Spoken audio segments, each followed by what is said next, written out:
Assalamu alaikum. Welcome to my channel Learning with Zarkul. Hope all of you are fine and well.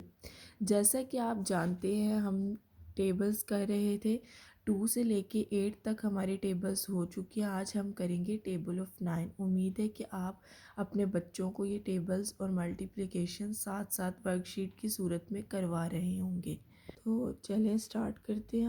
आज का हम table of 9।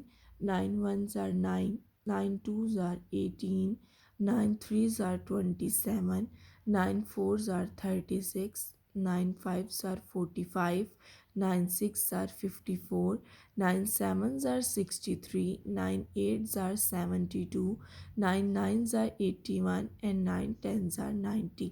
Next video में हम multiplication के questions देखेंगे।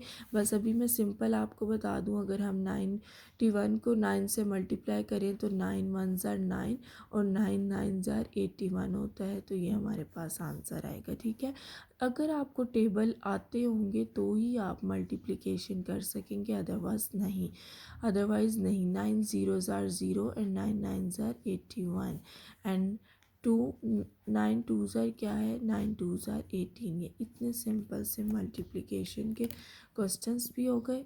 उम्मीद है आपको वीडियो अच्छी लगी होगी। अगली वीडियो लेकर हाजिर होंगी, तब तक के लिए अल्लाह हाफिज़।